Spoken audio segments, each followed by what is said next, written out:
nesta edição da TV Espaço Homem, nós trazemos novamente e com muita honra a entrevista do psiquiatra professor Dr. Alfredo Simonetti.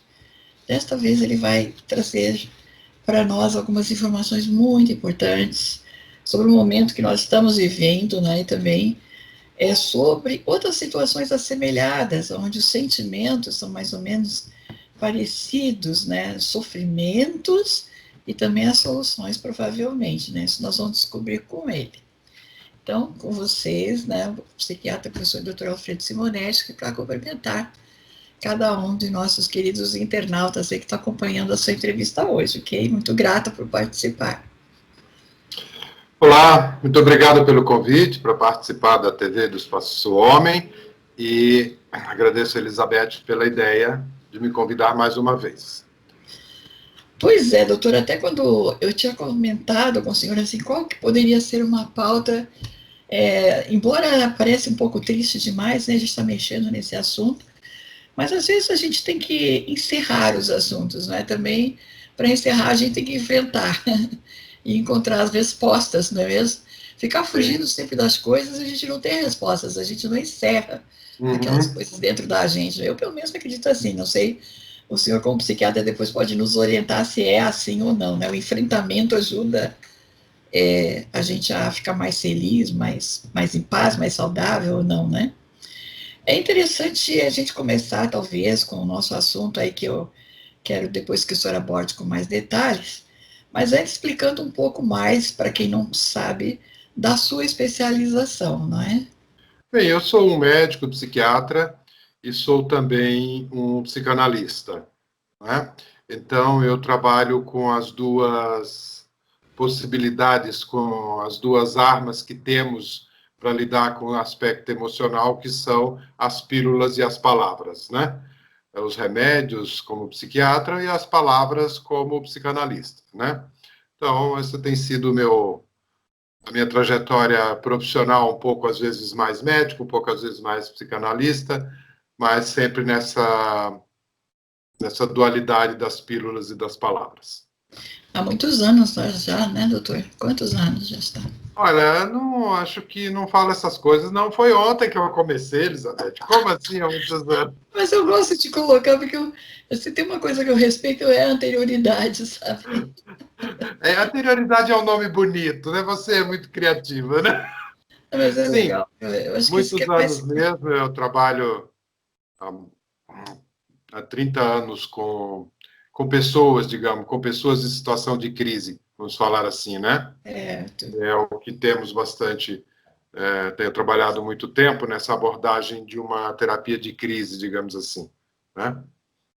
Definindo crise por uma desorganização da vida da gente, motivado por algum fator externo, né? Então, vou repetir.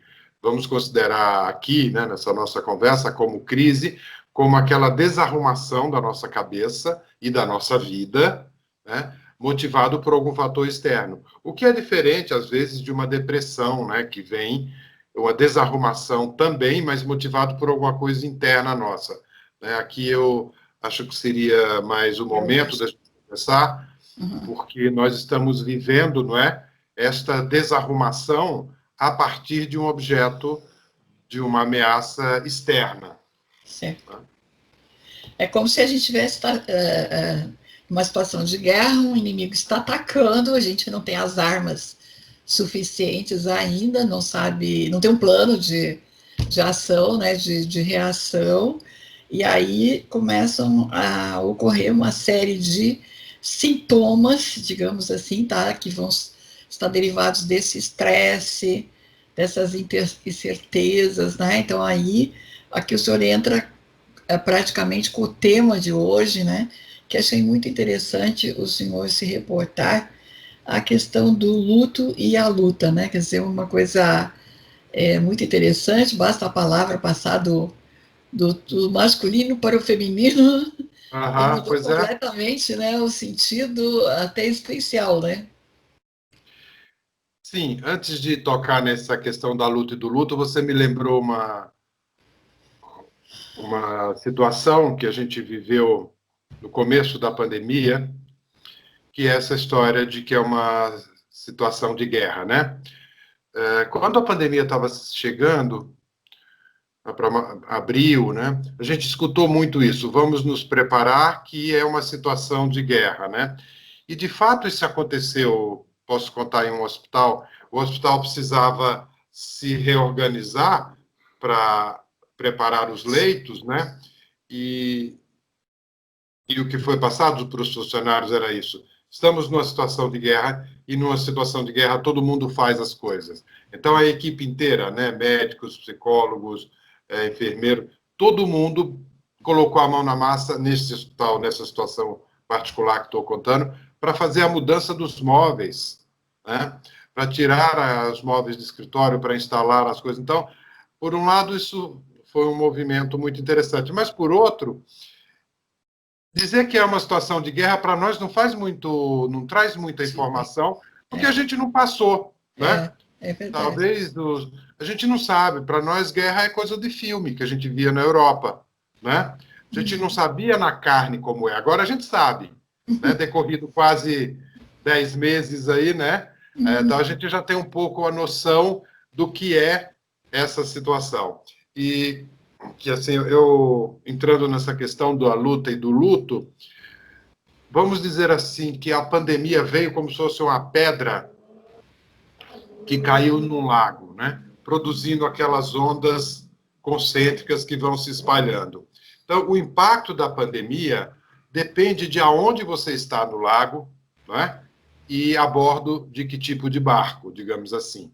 Então, no centro da pandemia, onde a pedra caiu e bateu mesmo, estão as pessoas que morreram, perderam a vida, e as pessoas que adoeceram, né? E essas têm um tipo de sofrimento, um tipo de impacto.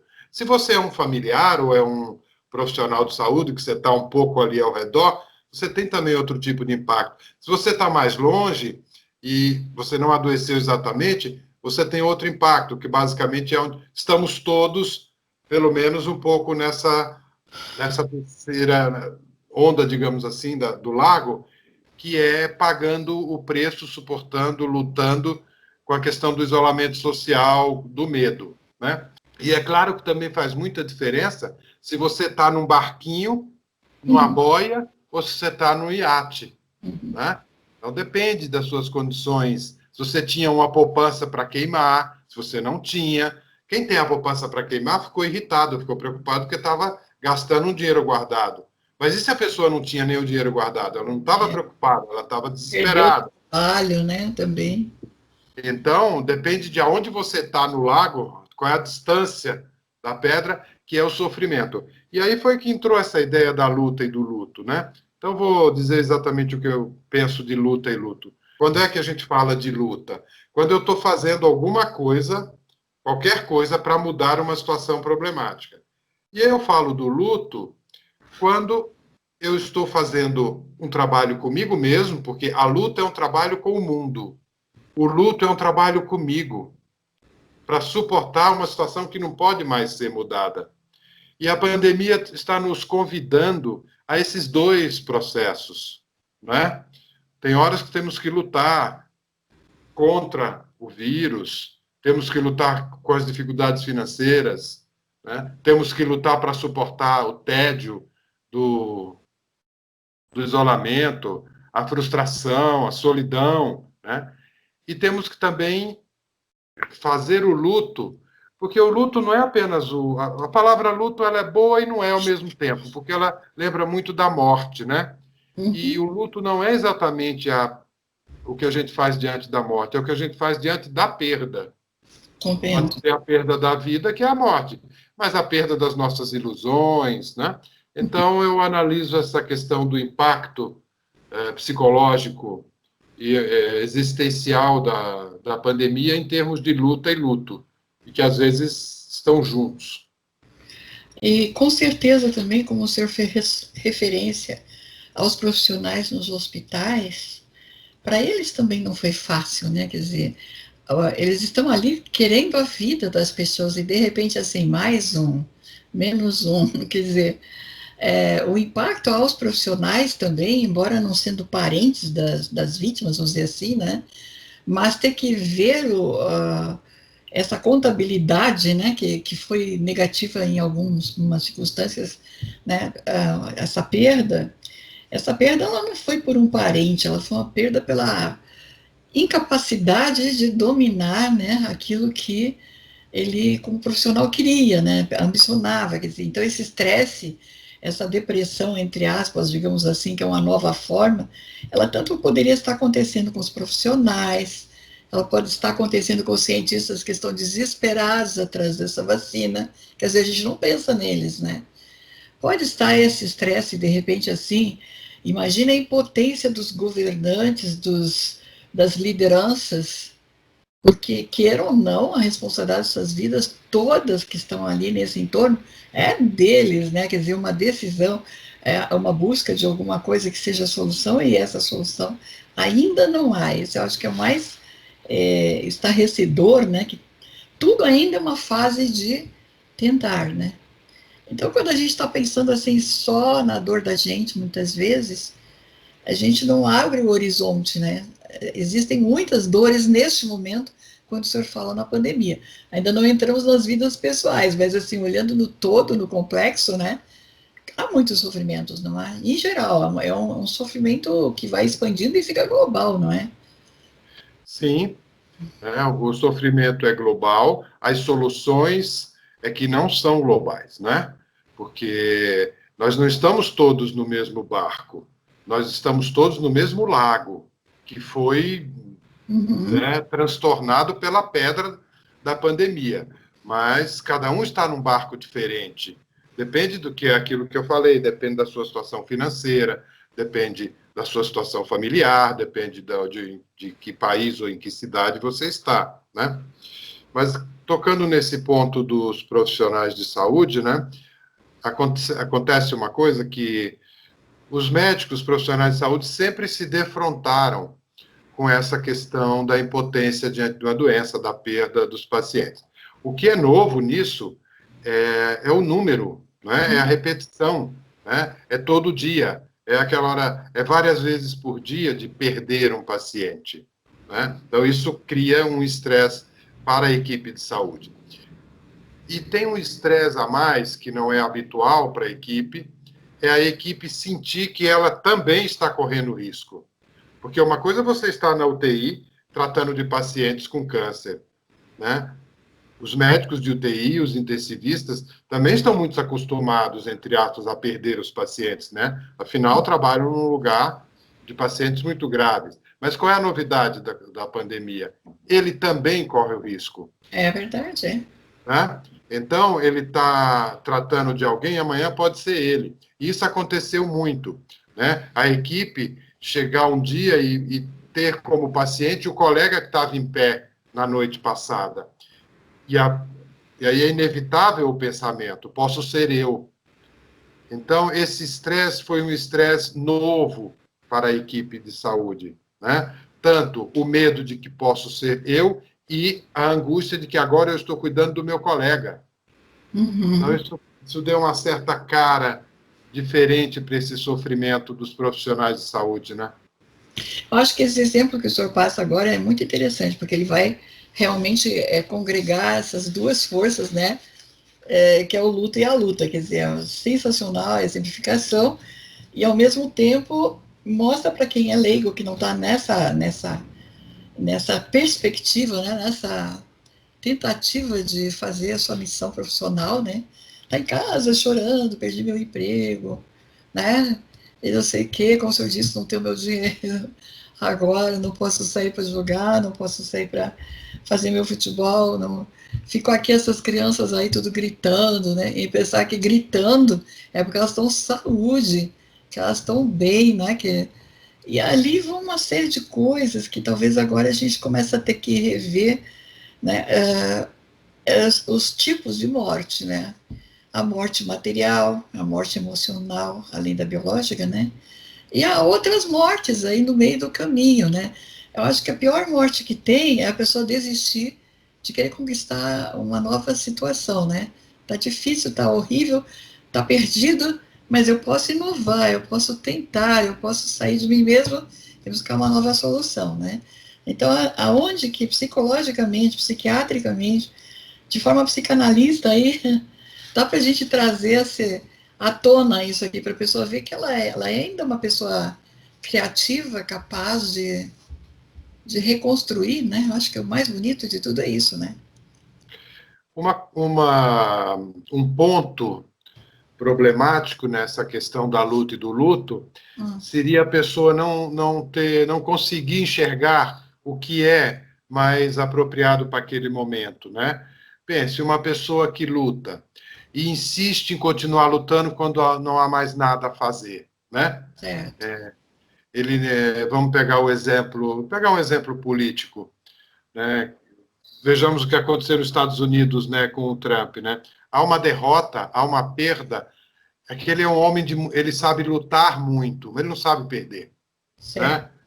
Ele é quase delirante, ele não consegue fazer o luto. Ele quer lutar mesmo quando já passou a hora. E olha no que deu, Sim, né? a tragédia. Porque então, se você insiste na luta sem reconhecer que chegou a hora do luto, é como se você tivesse uma pessoa, um parente que morreu e você ainda quer falar com o médico, ainda quer fazer exame, ainda quer dar remédio, ainda quer ir. Não, não é mais a hora da luta, é a hora do luto. Então, quando você luta na hora errada, você se torna violento, você se torna quase delirante, que é o que aconteceu com o Trump, para pegar este exemplo, né? Mas você mencionou a pessoa que desiste e tal. Aí essa é quando para de lutar antes da hora, né? O difícil na vida é a gente saber quando é a hora de lutar ou quando é a hora de fazer o luto, né?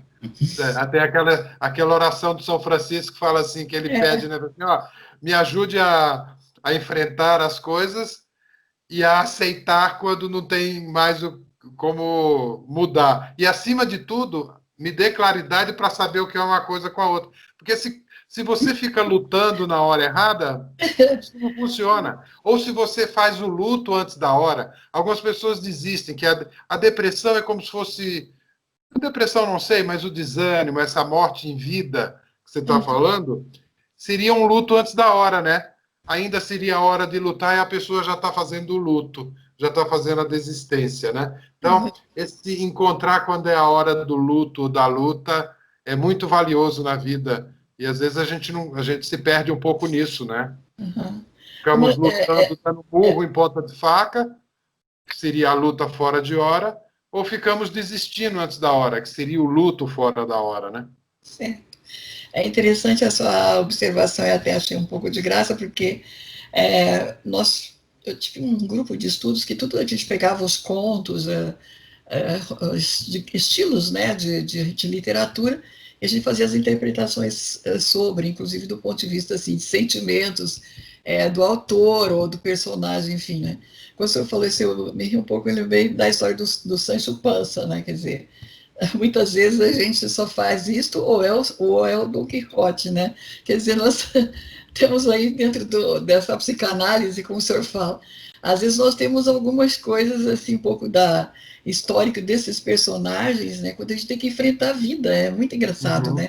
É o tipo do conta que a gente tem que ler a vida inteira e se examinar em que momento eu estou agora. Eu sou o Dom É, Quixote, eu sou o Sancho outra. Panza, né? Mais ou menos assim, né? Como a gente está falando com homens, é bom eles darem uma lida nesses personagens e ficar se autoexaminando aí também, né, doutor? Mas vamos lá, é interessante o que o senhor fala, mas eu acho assim, os homens têm perdas, assim, eles têm perdas, assim, eu gostaria de ganhar o meu time de futebol e perdeu, eu queria ganhar essa condição de jogo de xadrez e perdi, eu que tinha que vencer a loteria e não deu, vamos supor assim, estão mais umas coisas materiais muitas vezes, não é? A competição, é aquela coisa de ser o campeão, de ser é como o senhor coloca, tenho que ser eu, tem que ser eu, por que tem que ser eu, né?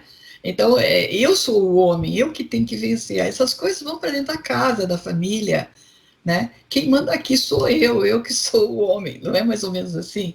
É muito engraçado que é, eu acho que as perdas do homem, né? Não sei aí, o senhor que é o psicanalista e o psiquiatra, elas estão muito ainda no campo material. Agora, a mulher tem outras coisas assim que são perdas que é muito de dentro dela, né? Por exemplo. um fato que eu vivi e convivo conversando com outras mulheres quando eu encontro essa situação. É o caso da gravidez tubária, por exemplo. Você está curtindo a gravidez. E lá pelas tantas, assim, você sente uma dor terrível, cadê o neném? Né? Você está correndo entre a morte e a vida, porque aí a pressão vai lá para 6 por 0, vai não sei o quê, aquela correria toda para nos salvarem, veja bem. Já não é mais salvar o bebê, né? O bebê não existe Uhum. mais. E ninguém fala do luto desta forma. Todas as mulheres que a gente pesquisou em relação às perdas de gravidez tubária, elas não recuperam esse trauma. E é interessante, porque, por exemplo, assim, eu faço o trabalho, né, eu tive essa infelicidade, como eu digo, né, mas, por exemplo, assim, eu faço trabalhos até espirituais comigo, por exemplo, assim, né, que eu conto que eu tenho um anjo no céu. Aquilo me conforta, você compreende? Mas lá pelas tantas, é engraçado. Você está junto aos seus filhos e diz, mas eu teria mais um aqui. Veja bem o que, que eu estou falando. Quer dizer, é um luto que não passa. Não é um luto porque eu queria ser campeã. Não era nada material, entendeu? Era que aquela vida se completasse. Então, eu acho que tem muitas coisas que às vezes a gente tem que olhar, né? A gente olha porque está ali o caixão com a pessoa, mas tem outras mortes, né? E muitas vezes dentro da gente, isso aqui é mais incrível, né? Então, assim, a gente tem que abordar também isso. Eu acho que as coisas que estão em torno das mulheres não são valorizadas. E eu acho que o luto interno da mulher, quando perde um bebê, uma gravidez tubária, é um choque terrível. Nenhum homem nunca vai experimentar isso. E será que todos os homens entendem a mulher nesse momento? Passam a entendê-la depois que ela tem essa perda, que talvez ele não tenha essa perda desse filho. Entendeu? O sentimento do luto. Né? E outra, como engravidar depois? Para pensar. O temor, né? Uhum. Então, é muito interessante que o senhor está falando da questão do luto, porque tem muitas formas do luto, né? A gente está falando do luto material, a possibilidade do colega que não sei o quê, mas tem essas outras coisas também que a vida não concretizou, porque ela não tem culpa de nada, né? Foi o organismo que fez, vamos por assim, sei lá, não entendo bem a parte física biológica. Mas é importante abordar, porque eu acho que os homens têm que entender mais as mulheres também, nesse campo dos sentimentos, né? Ele perde o casamento por não entender o sentimento da mulher. Aí ele tem o quê? Ele tem uma perda também. Ele Uhum. vai perder materialmente, emocionalmente, socialmente. Aí ele vai entrar num luto de como? Muitos vão para a bebida e outras coisas, né? Esse é um fato tão comum dentro da casa e da vida dos casais. O que, que o senhor tem a dizer por isso? Bom, que o sofrimento dos homens e das mulheres, embora a gente viva um tempo de igualdade, eu acho que ele é um pouco diferente, né? Por exemplo, quando a gente olha a estatística de como a depressão atinge os gêneros, é muito mais mulheres do que homem que tem depressão. Então, nós temos um diagnóstico de 2 para 1. É o dobro de mulheres que têm depressão. Você pega uma cidade, se você for contar quantas pessoas têm depressão, as mulheres têm mais depressão que os homens, né? Eu sempre desconfiei dessa estatística. Eu não acho que a gente possa dizer que os homens não deprimem e não sofrem. O que eu acho que é muito diferente é o que cada um faz com o sofrimento. Eu acho que a estatística ela é meia tem um viés porque você procura quem é que você vai identificar quem procurou o tratamento. As mulheres na nossa cultura têm mais uma permissão de estar triste, desanimada. Os homens não, né? Então eu acho que não é que mulher tem mais depressão, mulher procura mais o tratamento, vai mais ao psicólogo, vai mais ao terapeuta, né? Fala mais, eu estou deprimida. O homem não, né? O Uhum. homem, eu acho que o homem, em vez de ir para terapia, o homem bebe, por Pois é. exemplo. E aí você tem o álcool, é o contrário, é 2 para 1. Tem muito mais homem etilista do que mulher. Então, eu acho que o sofrimento, os dois são humanos. O homem e a Sim. mulher, eles sofrem. O que é diferente é o que cada um faz com o sofrimento. A mulher se permite identificar aquilo como uma tristeza, uma depressão. E o homem bebe ou briga, né? Sim.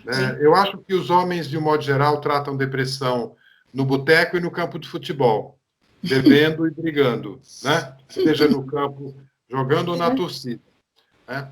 E agora essa questão desse exemplo, né, que você colocou da gravidez tubária, sim, o homem não sabe o que é isso, nunca vamos saber, né? O homem pode entender no sentido intelectual que a mulher está passando, mas é no corpo dela, né, que acontece. Um aborto ou uma gravidez tubária é uma vivência para a mulher, vivência corporal. Para o homem, digamos assim, é uma vivência emocional. Para a mulher é corporal e emocional. Para o homem é mais emocional. Né? Então, os homens não entendem as mulheres, né? E não acho que seja possível, nesse sentido, entender. Né? É possível respeitar, acompanhar, apoiar, né? Mas querer que o homem entenda exatamente o que a mulher está vivendo, não, mas ele vai, vamos dizer assim, acompanhá-la. E ele também tem as perdas, mas eu concordo com você. Num caso de uma gravidez tubária, o impacto na mulher é enorme para ela. E a maioria das mulheres acontece isso que você disse mesmo. Quando você pergunta para a mulher quantos filhos ela tem, socialmente ela faz a conta e ela responde os filhos vivos. Mas eu escuto muito isso no consultório. As mulheres falam assim, não, mas lá no fundo eu sei que eu tenho um filho a mais. Então foi a perda de um filho. Sim, é Não é interessantíssimo porque isso. ele não tinha nascido, né? E é importante a gente perceber que nós, seres humanos, não perdemos apenas coisas concretas ou pessoas concretas. Perdemos por exemplo, agora na pandemia, a gente perdeu a ilusão de que estava seguro. A gente perdeu a ilusão de que, né, a ciência ia nos proteger totalmente, né? Eu até acho que vai, né? A vacina está vindo aí e é fruto da ciência. Mas nós tínhamos uma ilusão de que a gente já tinha superado esse momento das doenças infecciosas, que a gente estava lidando com outros problemas do contemporâneo e tal. Então, quando uma pessoa se aposenta, por exemplo, ela não está perdendo apenas, ela não está perdendo nada, vamos dizer, em termos de dinheiro, se ela se preparou, mas ela perde aquela identidade de ser uma pessoa que trabalha. Né? Ou, um exemplo mais delicado, quando um estudante se forma, ele perde o status de estudante e tem que entrar no status de profissional. Né? Legal isso. Então, perdemos situações, perdemos ilusões, né? Não perdemos apenas coisas e pessoas, perdemos ideias e coisas que a gente acreditava sobre a gente. Certas pessoas, quando percebem que falharam numa situação, depois elas ficam... O que ela perdeu? A situação não levou a grandes perdas materiais, mas ela perdeu aquela ilusão de que ela era infalível.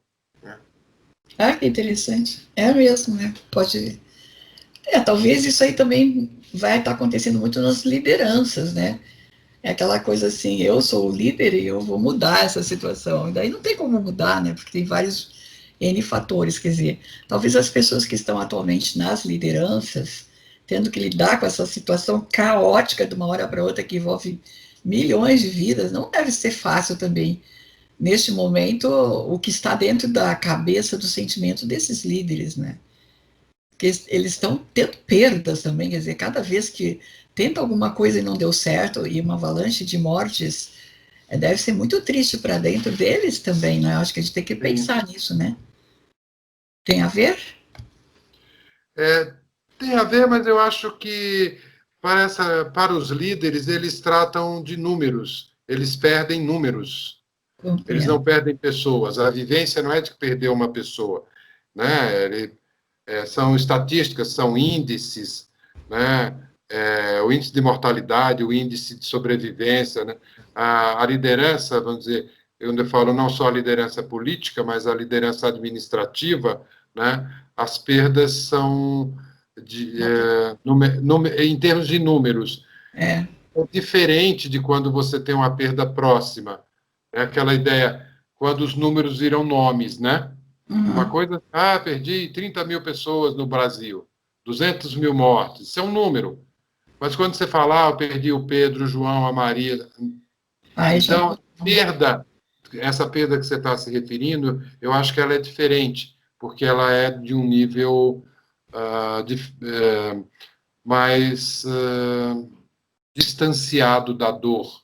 Né? Uhum. Tem uma frustração, quando você perde alguém que você conhece, essas pessoas falam isso, né? Uhum. E é natural, quando toca em você. É. Agora, no caso, assim, na lista de dicas, né, vamos dizer assim, quais seriam as dicas que poderíamos deixar para as pessoas, principalmente para os homens, né? Ah, ele é super apaixonado, ele gosta daquela moça, aí ela já está com algum problema, não se sabe qual, não quer mais continuar, né? Sabe-se lá quais motivos, nem sempre será um outro no meio do caminho, né? Às vezes pode ser uma insegurança dela, dificuldades da família que não aceita, sei lá. Aí a moça desiste do namoro, desiste do noivado, há casos até com os casamentos, e o indivíduo fica insistindo, insistindo, insistindo, e por fim faz até um ato desvairado, né? Que tem os casos aí de sequestros, os casos Uhum, que bate e deixa a pessoa totalmente impossibilitada, machucada demais, mata, sequestra o filho, faz não sei o quê, né? Então é só olhar na televisão e a gente já fica até horrorizado que maus exemplos a gente vê do que está sendo publicado e veiculado ali, né? Se a pessoa for meio perturbada mental, pode pensar que ela vai ser uma heroína fazendo aquilo ali, inclusive, né? Então, eu acho que aí quem pode mais falar sobre essa história, porque nós não estamos apenas ouvindo, sabendo de uma história, nós estamos vendo a teatralização do negócio ali, né? E então, o que, que é essa coisa que faz o sentimento do homem, né? Mas é ele que faz essa violência, né? É difícil uma mulher sair correndo atrás com um revólver, vou te pegar, vou fazer não sei o quê, vai pegar na esquina, vai mandar passar o carro em cima. Quer dizer, não é o papel que normalmente as mulheres estão fazendo, é o inverso. O que leva um homem, pela perda, a se tornar até um assassino, gente, o que é isso? essa questão do feminicídio, temos dois grupos, né, de homens que chegam nisso. Né? Por incrível que pareça, a maioria dos homens que cometem o feminicídio nessas circunstâncias de um fim de uma relação amorosa eram homens legais até aquele momento. Né?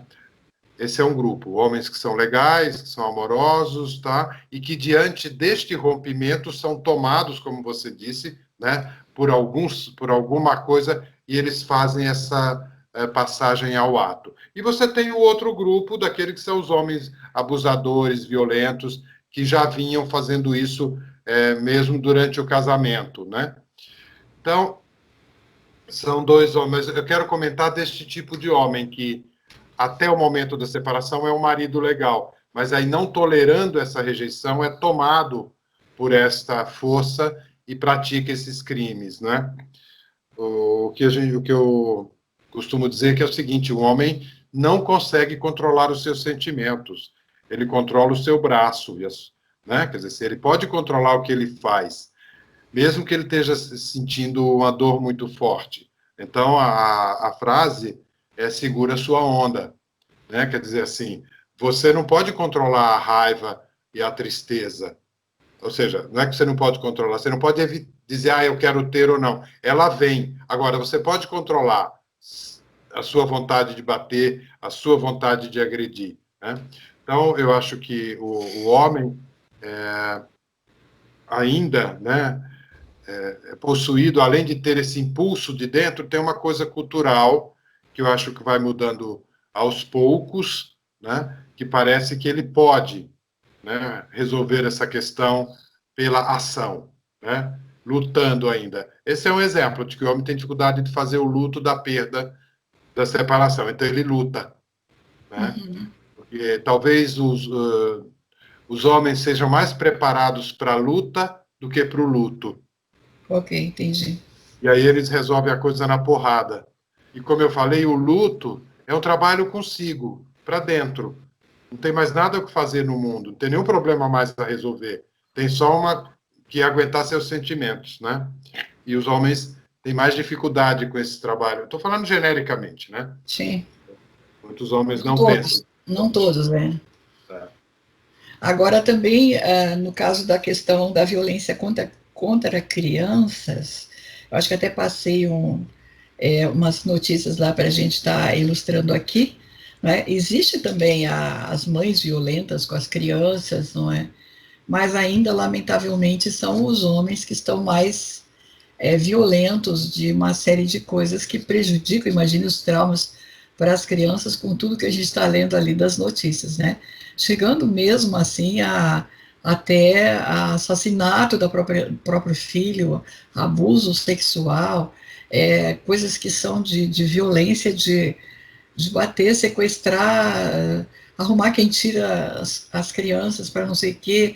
Quer dizer, nenhum momento, me parece, que tudo que a gente lê ali, doutor, que está acontecendo com as crianças, eu estou pensando as crianças, naquele momento parece que aquela criatura não era a gente, não era pai, não era um homem com sabedoria de entender a fragilidade daquele ser, quer dizer, tudo era tão grandioso, a gente lê aquilo e diz, é tão grave aquilo para aquela fragilidade da criança que ela é totalmente indefesa, né? Quantas coisas estão sendo noticiadas. Eu acho de uma coisa muito perplexa na sociedade no momento. Eu acho que nós, sociedade, também estamos um pouco de luto de ver tanta coisa grave, né? E o que fazer agora, né? Onde as mães vão se valer, a família vai se valer, como conversar com essa pessoa antes. Eu acho que é isso que está faltando. Eu acho que os homens têm que conversar mais com terapeutas, como o senhor disse, ter grupos de conversa entre eles, né? Eu acho que também seria muito legal, né? Eu tô com raiva disso, eu tô com aquilo, tem um tipo de sessão terapia deles mesmos, assim, né? Os homens, nós homens, né, temos dificuldade com esta coisa. Os homens, quando se juntam, adoram ficar brincando, tirando sarro um do outro, Ai, né?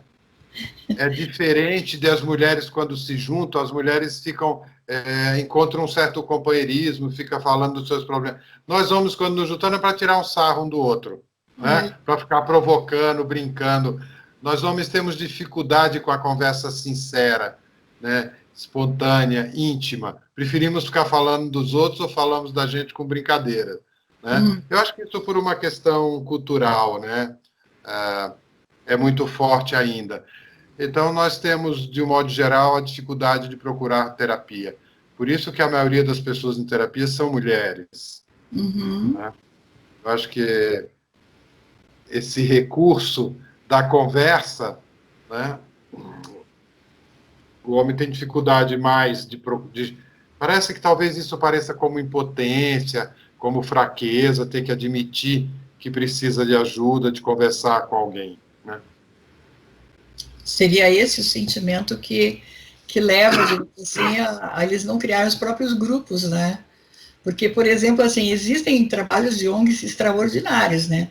Que trabalha só com a pessoa que tem a tendência ao suicídio, trabalha só com a pessoa que tem o hábito da bebida, né? Tem tantas ONGs que trabalham gratuitamente, voluntariamente, né? E são de apoios continuados, a pessoa vai lá, se dá o depoimento enquanto que ela venceu a si mesma e tal, né? E aquilo é interessante, eu já fiz uma pesquisa, o indivíduo, tanto homem quanto mulher, participando desses grupos, ele se transforma numa outra pessoa super maravilhosa, vencedora, né?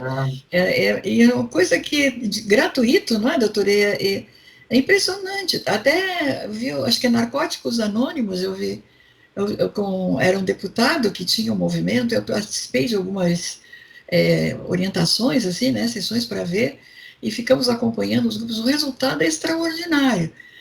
Porque eu acho que eles estão todos juntos, todos com os mesmos problemas, eles ficam conversando entre si, quer dizer, um ajuda o outro. Até que ponto, né? Teríamos que investir mais, talvez, na sociedade, nos governos, né? Esses tipos, eu acho que deveriam abrir mais a possibilidade desses grupos para, principalmente quando em relação à pessoa violenta, né? Mas se ela tivesse dentro de um grupo desse, não seria tão violenta, ou não? Sim, talvez. ah, Teoricamente, sim, né? Eu estou falando isso porque a gente não tem dados para falar isso, Sim, porque os sim, nossos grupos são grupos de homens que já praticaram o ato, né? entendi. E uma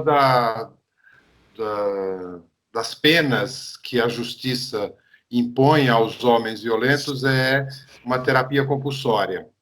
Então, mas aí eles já cometeram o ato, Pois né? é. E aí são grupos de homens que foram violentos com as mulheres, e o juiz obriga o homem a fazer este grupo. Eu tenho uma certa desconfiança de psicoterapia, digamos, obrigada. Eu acho que não funciona muito. Por exemplo, o remédio obrigado, se a pessoa não quiser tomar e a gente obrigar, funciona. Mas a psicoterapia, se a pessoa não quiser e a gente forçar a barra, não funciona. Então, eu não sei se esses grupos estão ajudando muito, né? Mas você está falando de um grupo de antes, Sim, né?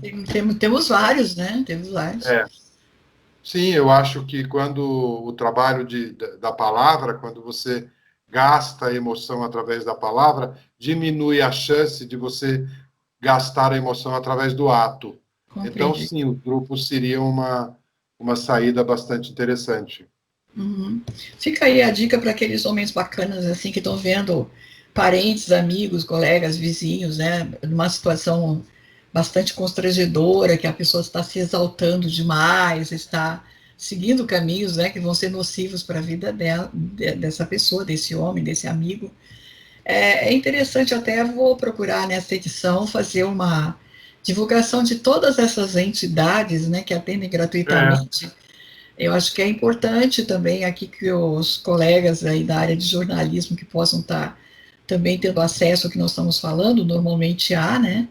Então, para começarmos a divulgar, como o senhor está dizendo, trabalhar essa parte anterior aos fatos, talvez seja uma situação de redução de muitas coisas, né? Porque a impressão que me dá na medida que o senhor estava falando, que essa pessoa ela está perdida quando faz a violência, ela não tem noção mais de um ato de consequência para ele. O que vai sofrer depois deve ser muito, muito dramático. Se nós estamos falando que quando perde o amor ali e tal, está sofrendo e tomou essa atitude, depois que tomou uma atitude violenta dessa, o sofrimento é muito maior, o luto vai ser muito maior. Porque vai uhum, ter muitas perdas aí, não vai, doutora? Quer dizer, é muito sim. difícil de contabilizar isso. Né? Muito difícil. Talvez seja a grande dificuldade que tem agora, né? Como o senhor está dizendo, posterior, né? Eu acho que a pessoa se olha e diz assim, puxa, foi um monstro. Eu consigo me reorganizar de novo, né? Então, essa Uhum. perda deve ser com ele mesmo, muitas vezes. Esse luto é com ele mesmo, né? Como que eu vou me recuperar, me transformar novamente num homem com capacidade? Alguma coisa assim, né? Seria por aí? É, acho que eu acho que o homem tem noção do que ele está fazendo na hora. Ele não tem um controle, né? E ele vem de uma tradição cultural que permitiu isso ao homem durante séculos. Ele podia lidar com o problema assim. Então, eu não acho que ele não sabe a consequência. Ele sabe, mas o impulso é muito forte e talvez uma parte da cabeça dele autorize. Falar, não, isso é assim mesmo, isso pode, Hum, né? Agora, o depois, né, que vem esse arrependimento, né? Aí é a elaboração, vamos dizer, dessas perdas por uma coisa que ele fez, né? Mas aí trata-se de, vamos dizer assim, de lidar com a culpa. sim. Aí eu acho que é mais. Eu não sei se é, porque eu nunca passei uma situação dessa, mas eu acredito que deve ser muito mais triste para a pessoa. O importante é parar antes, porque o desse depois deve ser terrível. Claro, Não é? É um sim, com inferno, certeza. digamos assim, consigo mesmo, É. né? Agora, doutor, vamos lá. Eu, pelo menos, estou achando maravilhoso, eu aprendi muito, né? Mas, assim, por exemplo, de estágios que possa ter para terminar esse luto, vamos dizer assim, existe a possibilidade de algumas dicas, assim, que a pessoa Então, eu tenho etapas, se você siga certas etapas, vê esse pensamento faz assim, o que que você gosta de fazer, vamos lá, mais ou menos isso assim, tem mais ou menos um passo a passo, para que a pessoa vai fazendo e depois ela diz assim, ocorreu, doeu, terminou, eu estou noutra fase, eu vou fazer Tá. isso e acabou, é mais ou menos assim. Tem como fazer isso? Não, Não não tem, tem um que passo, triste. não tem um passo a passo, Ah, porque aquilo que funciona para uma pessoa fazer, aquilo que deu certo para uma pessoa fazer o luto, às vezes ela quer exportar e ensinar o outro, mas deu certo para ela. Nada garante que vai dar para o outro. ok. Então, cada um inventa a sua forma de fazer o luto. Porque cada vez que você quer dar o passo a passo, que você quer oferecer uma dica para o outro, fica uma coisa grosseira, forçada. Né? Que nem você gosta de lasanha, você fala para o outro assim, coma lasanha. Ué, o outro gosta de feijão. Né? Tá Aí você fala, difícil. não, coma feijão. Fala assim, porra, feijão não me agrada, eu não gosto. Não, mas eu comi feijão e deu certo. Quer dizer, então, infelizmente, Elizabeth, não há o passo a passo. Disso, o que a gente pode falar são vamos dizer assim, das fases. Agora, cada um vive essas fases do seu jeito. O luto é mais ou menos o seguinte: a gente está ligado a alguma coisa, aí perde esta coisa, né? Então vamos imaginar que, olha aqui, eu estou ligado a essa caneta, perdi, né? O que eu faço? Eu posso colocar uma outra caneta de outra cor aqui no lugar, como se fosse trocar uma lâmpada. Isso não funciona para o ser humano. Quando o ser humano perde um objeto amoroso, né, não funciona colocar logo um outro no lugar. O ser humano tem um tempo de ficar um pouco recolhido, depois é que ele vai de novo. Então, assim, Uhum, se uma mãe perdeu um filho, pensando nessa gravidez tubária que você falou, uhum. imagine que alguém fale para ela assim: não, mas você é jovem, você vai ter outro filho. Não funciona assim. Seres Não. humanos não colocam objetos amorosos, não troca como a gente troca de lâmpada. Uhum. Imagine uma pessoa que se separou, perdeu um marido, vamos imaginar, se separou, a mulher foi embora. Não adianta colocar outra rapidinho no lugar. O ser humano é assim, a gente não troca de objeto direto, a gente tem uma fase de recolhimento. Então, uma das fases do luto é quando eu perco alguma coisa, antes de pegar de novo outra, eu preciso me recolher um pouco, fico lambendo as feridas. Depois eu volto. Se eu perdi um amor, não adianta eu colocar logo um outro amor no lugar. Primeiro eu tenho que ficar um pouco sozinho na minha. Aí depois eu vou amar de novo. Senão eu só estou tentando esse outro amor só para evitar a dor e não costuma funcionar. Então, lembrar que no luto nós temos este tempo de recolhimento, de não querer ir para o mundo. Até parece uma depressão, mas não é, porque tem um motivo, né? Houve uma Uhum. perda. Então, respeitar o tempo de cada um. Certo. Tem gente que faz isso mais rápido, tem gente que faz isso mais devagar, tem gente que faz isso falando, tem gente que faz isso se recolhendo, né? Temos que entender que cada um vai descobrir o seu jeito. Assim, como é que eu vou dizer assim, o que o senhor está falando agora, né? Acho que cala muito no fundo de todas as pessoas, né? Porque eu, tipo assim, eu nunca perdi minha mulher, não vou perder, eu nunca perdi uma namorada, o cara é bacanão, né? Nunca aconteceu nada com ele.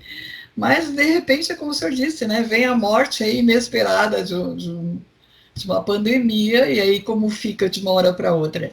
Me parece, doutor, que o que resulta de tudo que nós estamos falando aqui, embora começamos com a pandemia, fomos entrando em todas as outras situações em torno dela, e a gente entrou em todas as coisas típicas que podem acontecer, né, em torno de uma vida de pessoa, homem, mulher, quer seja com relação à amorosa, né, a perda, o que está em torno da família, nós chegamos à conclusão seguinte, que no meu modo de entender é assim, a gente tem que estar sempre preparado para ter e não ter, né? Tá sempre preparado. O que eu vou fazer se eu não tiver?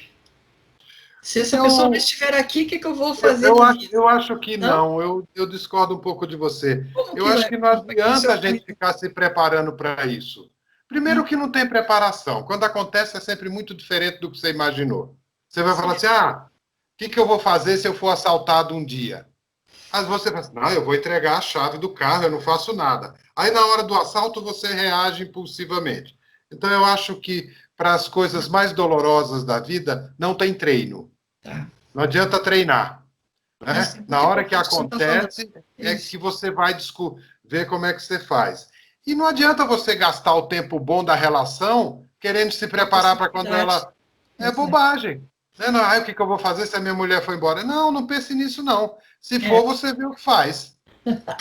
Enquanto isso, aproveite, curta Enquanto bastante, isso, curte curte bem a dela, vida, não. seja feliz, não é? Eu acho que esse Legal. papo de preparação, não. Primeiro, que não funciona. E, além disso, que estraga o momento bom. Então, Então, né? maravilha a Quando sua vier, a resposta. gente vê o que faz. Maravilha a sua resposta. Maravilha. É exatamente, eu acho que é o que falta, né? Se a pessoa não vive um bom momento, depois vai lá estimar que não Ah, tem, porque ele não construiu os bons momentos. Acho que o senhor deu a grande resposta, o grande finale, né? É todos os dias construir o melhor que você quer para si mesmo, que te faça mais feliz, né? Que possa fazer mais feliz as pessoas que estão no seu entorno. Porque se por um caiu o asteroide aqui e levou todo mundo junto, você já viveu toda a felicidade que tinha que viver. Então, ah, acho que a sua resposta é a sabedoria mais incrível que eu vi e escutei e assisti para os homens. Aprenda a construir a sua felicidade a cada minuto que está vivendo. É bom estar casado, então cuida legal pra caramba dessa mulher, né? É bom ter filho, é bom ter sua casa, vai lá, curte, faça disso aí o melhor da sua vida, né? Viva tudo que tem de bom agora, não é verdade? Amanhã a gente não sim. sabe. Muito legal, doutor. O que mais que o senhor quer dizer para a gente encerrar aqui? O senhor é um sábio, além de médico. Só te Verdade. agradecer pela oportunidade do papo, foi muito bom. Não tenho grandes fechamentos. Acho que as coisas estão em andamento, né? Então vamos andando. A vida toda está em andamento. Quem tem o segredo do É, final não somos nós, né? Não sabemos o não, dia e a hora nunca, né? Por é, mais sábio, mais cientista, mais tudo, não sabe como que vai ser, né? sim. Então, acho que essa preparação também é uma coisa que a gente tem que fazer sempre para a gente mesma, né? Para ser feliz. Meu querido, eu agradeço muito, estou muito honrada. Eu acho que os homens conseguiram ter uma noção existencial extraordinária nesse momento, né?